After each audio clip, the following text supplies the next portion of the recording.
بسم اللہ الرحمن الرحیم۔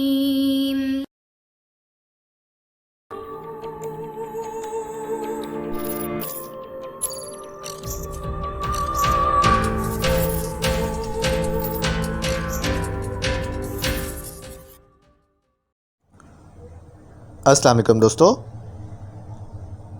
عمران سیریز ناول سورڈ ماگا بائی مظہر کلیم MA۔ اگر آپ نے ابھی تک ہمارے چینل جاسوسی دنیا کو سبسکرائب نہیں کیا تو سبسکرائب کریں اور بیل آئیکن پر کلک کیجیے۔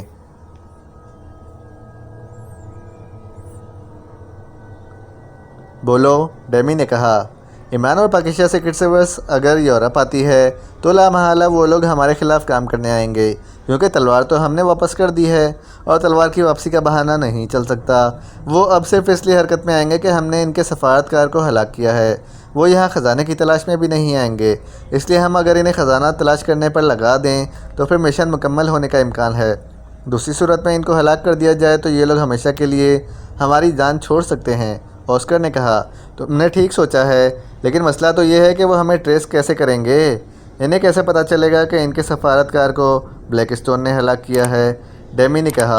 لیکن اس سے پہلے کہ آسکر کوئی جواب دیتا، فون کی گھنٹی بج اٹھی اور ڈیمی نے ریسیور اٹھا لیا۔ یس، ڈیمی نے اپنے مخصوص انداز میں کہا۔ جیکب بول رہا ہوں میڈم۔ یس، کیا رپورٹ ہے؟ ڈیمی نے کہا۔ میڈم، ایشیائی افراد کا ایک گروپ پاکیزہ سے لوسانیہ فلائٹ کے ذریعے پہنچا ہے۔ اس میں 2 عورتیں اور 4 مرد ہیں۔ البتہ ایک عورت سوئز نژاد ہے، جبکہ چاروں مرد اور ایک عورت ایشیائی ہیں، اور یہ آپس میں کسی ایشیائی زبان میں بات کر رہے ہیں۔ ایئرپورٹ سے یہ کہاں گئے ہیں؟ یہ پہلے ایئرپورٹ پر موجود سیاحت کاؤنٹر پر گئے اور وہاں سے انہوں نے اپنے آپ کو سیاح ڈکلیئر کرایا اور قانون کے مطابق انہیں سیاحتی کارڈ دے دی گئے۔ اس کے بعد یہ 2 ٹیکسیوں میں سوار ہو کر لاجم کالونی کی کوٹھی نمبر 101 میں چلے گئے اور ابھی تک وہیں موجود ہیں۔ جیکب نے جواب دیا۔ تم نے ایئرپورٹ پر ان کے نام اور کاغذات چیک کیے ہیں کہ یہ لوگ ایشیا کے کس ملک سے آئے ہیں؟ نہیں میڈم، اگر میں ان کے کاغذات اس وقت چیک کرتا تو یہ لوگ نکل جاتے اور پھر اتنے بڑے دارالحکومت میں انہیں تلاش کرنا مشکل ہو جاتا۔ جہاں تک کاغذات کا تعلق ہے، میں اب جا کر ایئرپورٹ سے چیک کر لیتا ہوں، جیکب نے جواب دیتے ہوئے کہا۔ تمہارے ساتھ کون ہے؟ ڈیمی نے پوچھا۔ الزبتھ اور اینتھونی ہیں، جیکب نے جواب دیا۔ نگرانی مشین سے کر رہے ہو یا صرف آنکھوں سے؟ سپر HD سے نگرانی کی جا رہی ہے۔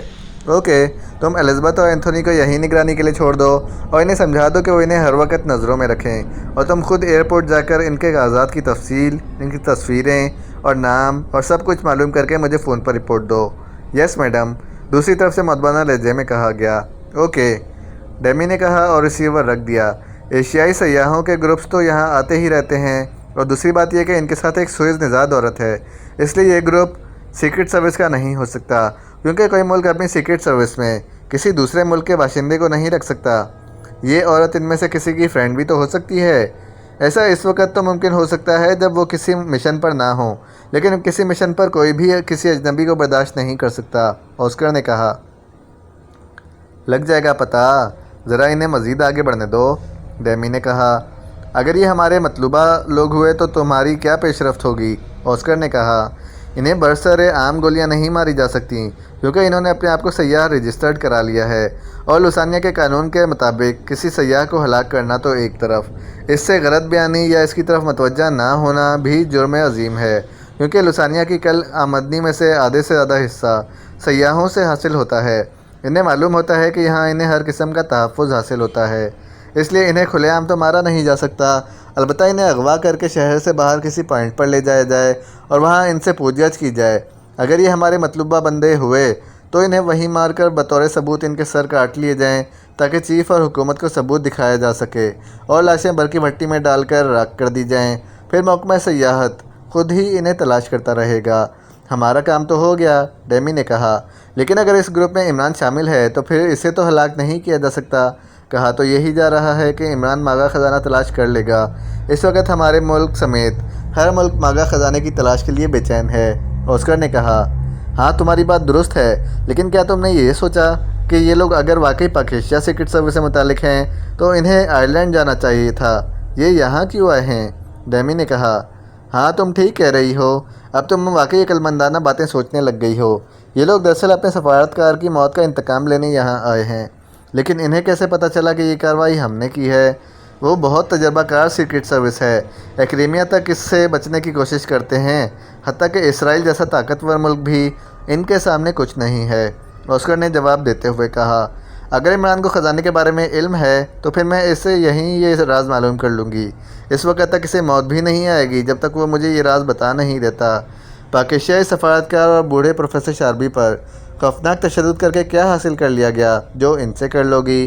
نہ جانے تمہاری سرشت میں ایسی جلادی کہاں سے آ جاتی ہے کہ تم نہ کسی کا رونا سنتی ہو اور نہ ہی کسی کی چیخیں، بلکہ لمحہ بہ لمحہ تمہارا تشدد بڑھتا چلا جاتا ہے، حتیٰ کہ جس پر تشدد کیا جا رہا ہوتا ہے وہ ہلاک ہو جاتا ہے۔ پروفیسر شاربی پر تم نے جو تشدد کیا وہ ہولناک تھا۔ اسی طرح پاکستانی سفارتکار بھی تمہاری غیر انسانی تشدد کی وجہ سے ہلاک ہو گیا۔ اب تم عمران پر بھی ایسا ہی تشدد کرو گی تو وہ کچھ بتانے کی بجائے ہلاک ہو جائے گا۔ میری سرشت میں ہی وحشت ہے۔ جو آدمی میری بات نہیں مانتا میں اس کا کیما کر دیتی ہوں۔ مجھے غصہ آتا ہے جب وہ میری بات نہیں مانتے اور پھر یہ غصہ بڑھتا چلا جاتا ہے، ڈیمی نے جواب دیا، اور پھر اس سے پہلے کہ مزید کوئی بات ہوتی فون کی گھنٹی بج اٹھی۔ یس، ڈیمی نے ریسیور اٹھا کر کان سے لگاتے ہوئے کہا۔ جیکب کی کال ہے میڈم، دوسری طرف سے فون سیکریٹری کی مؤدبانہ آواز سنائی دی۔ کراؤ بات، ڈیمی نے سخت لہجے میں کہا۔ ہیلو میڈم، میں جیکب بول رہا ہوں ایئرپورٹ سے۔ یس، کیا رپورٹ ہے؟ ڈیمی نے کہا، میں نے ان لوگوں کے کاغذات کی نقل حاصل کر لی ہیں، ان میں ان کی تصاویر کی کاپیاں بھی شامل ہیں۔ اگر آپ اجازت دیں تو میں یہ کاغذات آپ کے ہیڈ کوارٹر پہنچا دوں۔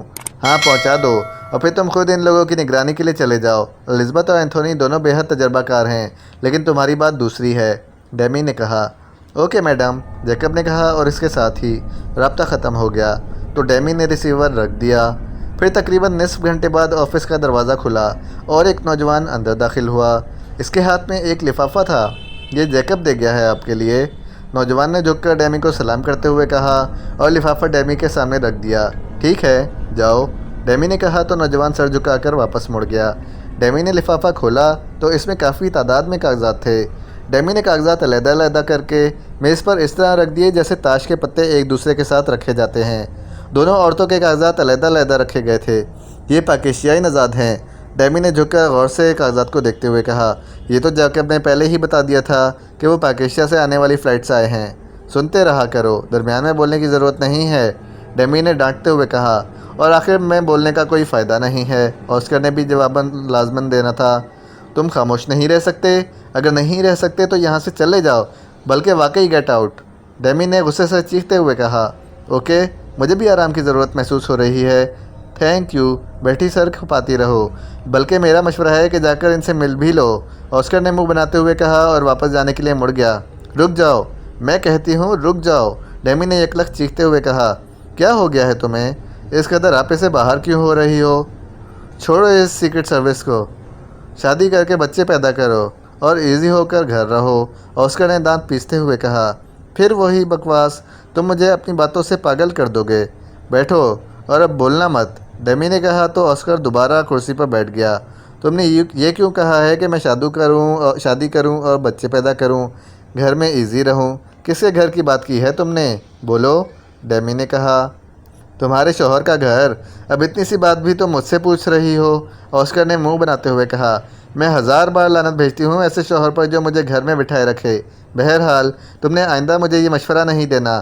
اب سنو، اس گروپ کا نام شاکل، عامران، صافدار، تنوار، یہ تو تھے مردوں کے نام، اور عورتوں میں سے سوئز نژاد عورت کا نام تو جولیانا ہے، جبکہ ایشیائی عورت کا نام صالحہ۔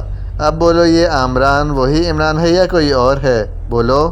طوطا فال نکلوانا پڑے گی تب پتہ چلے گا۔ طوطا فال؟ وہ کیا ہوتی ہے؟ ڈیمی نے حیرت بھرے لہجے میں کہا۔ میں ایک بار کافرستان گیا تو وہاں میں نے فٹ پاتھ پر ایک بوڑھے کو بیٹھے دیکھا جس کے سامنے کوس کی صورت میں لفافے پڑے تھے۔ ایک سائڈ پر چھوٹا سا اسٹینڈ تھا جس پر ایک طوطا بیٹھا ہوا تھا۔ اگر کسی کو اپنے مستقبل کے بارے میں پوچھنا ہوتا جیسے تم پوچھ رہی ہو تو وہ بوڑھا چند روپے لے کر طوطے کو حکم دیتا کہ وہ جا کر کوئی لفافہ چوچ میں اٹھا لائے۔ طوطا جا کر کوئی بھی لفافہ اٹھاتا اور اسے لا کر بوڑھے کو دے دیتا۔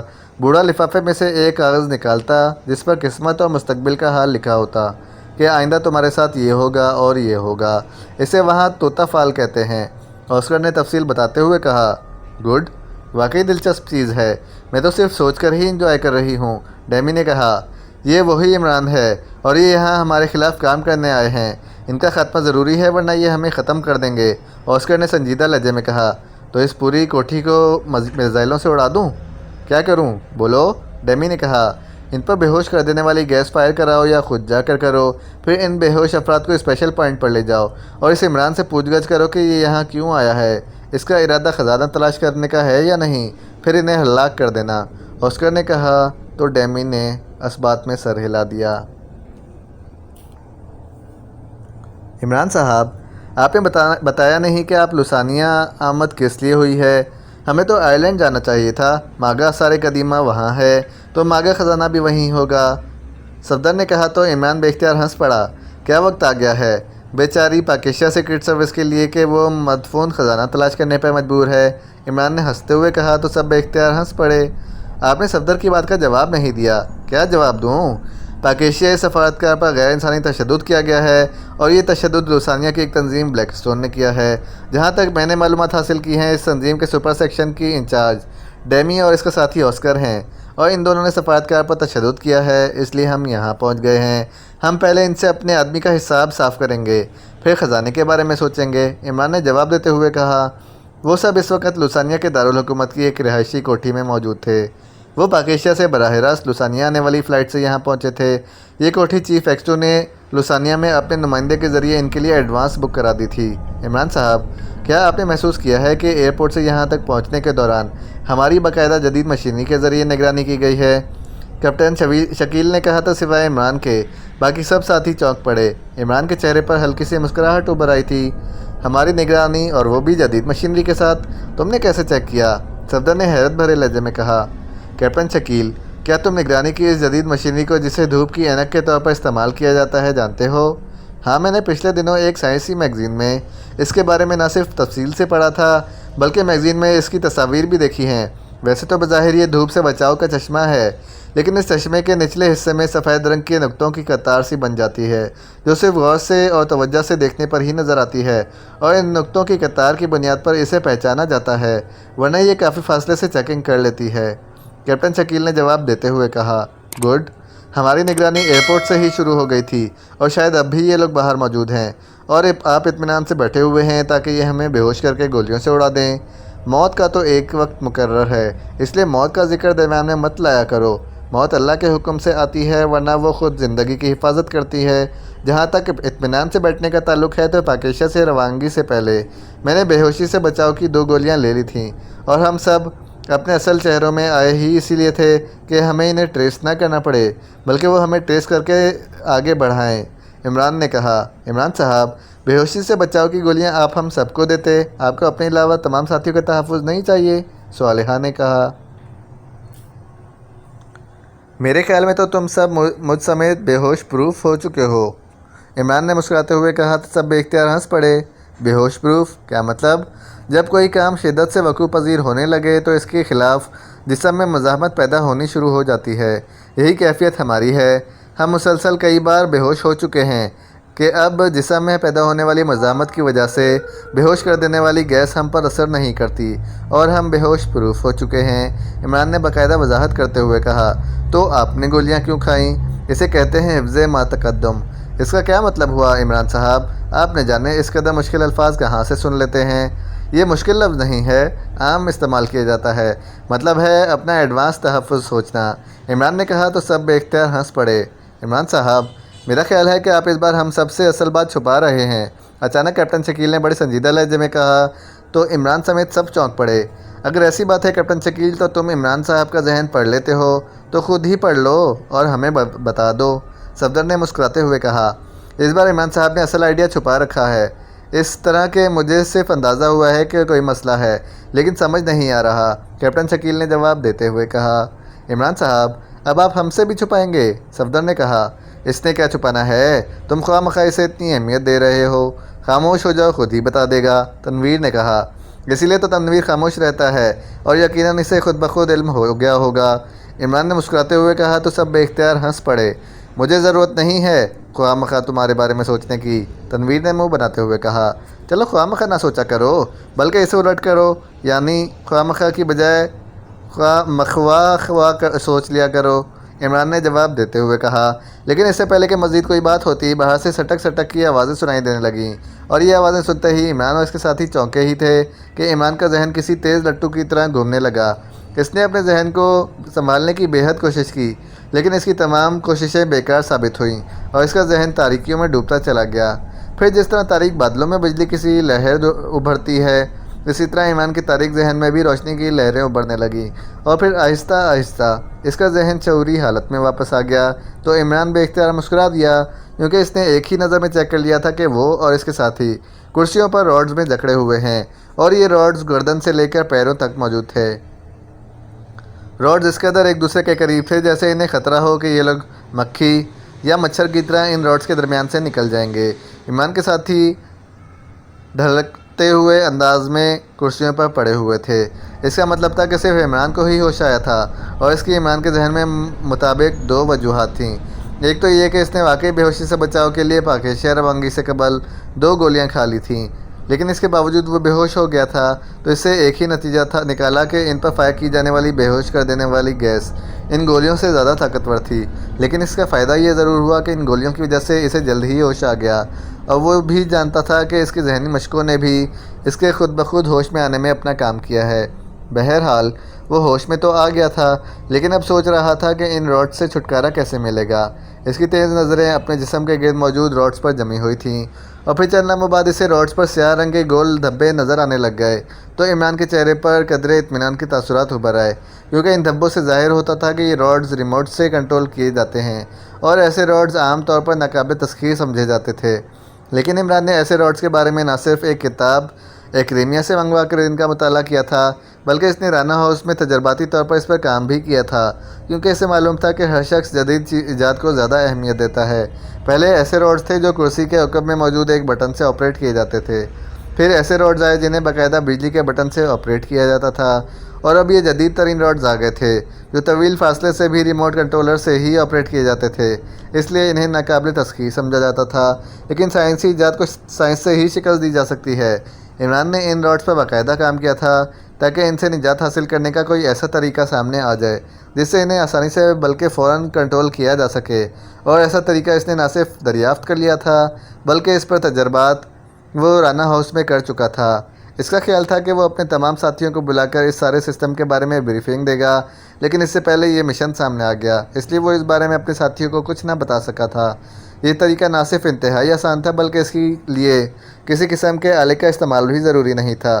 یہی وجہ تھی کہ راڈز کا ریموٹ کنٹرول سسٹم دیکھ کر عمران بے اختیار مسکرا دیا۔ عمران کے ہوش میں آنے کے تھوڑی دیر بعد ہی کمرے کا اکلوتا دروازہ کھلا اور ایک نوجوان لڑکی اور نوجوان لڑکا اندر داخل ہوئے۔ ان کے پیچھے 2 لمبے قد اور ورزشی جسم کے آدمی تھے جن کے کاندھوں پر مشین گنیں لٹک رہی تھیں، جبکہ ایک آدمی کی بیلٹ کے ساتھ باقاعدہ کوڑا بھی لٹک رہا تھا۔ یہ چاروں ہی یورپی تھے۔ لڑکا اور لڑکی دونوں سامنے پڑی کرسیوں پر بیٹھ گئے، جبکہ کوڑا بردار آگے بڑھ کر عمران اور اس کے ساتھیوں کے قریب کھڑا ہو گیا، جبکہ مشین بردار آدمی اس لڑکے اور لڑکی کی کرسیوں کے پیچھے کھڑا ہو گیا تھا۔ ان سب کی نظریں عمران پر جمی ہوئی تھیں۔ اس کو خود بخود ہوش آ گیا ہے یا ہوش دلایا گیا ہے؟ لڑکی نے اس کوڑا بردار سے مخاطب ہو کر کہا۔ اس کا لہجہ تحکمانہ تھا۔ آپ کے حکم کے بغیر میں اسے ہوش میں کیسے لا سکتا ہوں؟ یہ خود بخود ہوش میں آ گیا ہے، کوڑا بردار نے مؤدبانہ لہجے میں کہا۔